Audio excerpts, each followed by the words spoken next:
karon kay tikab lang sa guys. Or gid atong kaya iyohon karon tikab.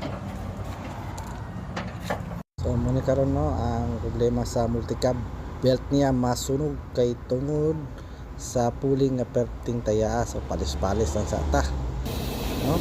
Nauman naman nato ni siya og kanang grind, so palis mo na lang po nato ginaila kay aron mo hamis siya. So see you guys sa sunod na video nga part 2 ani. So kita niyo.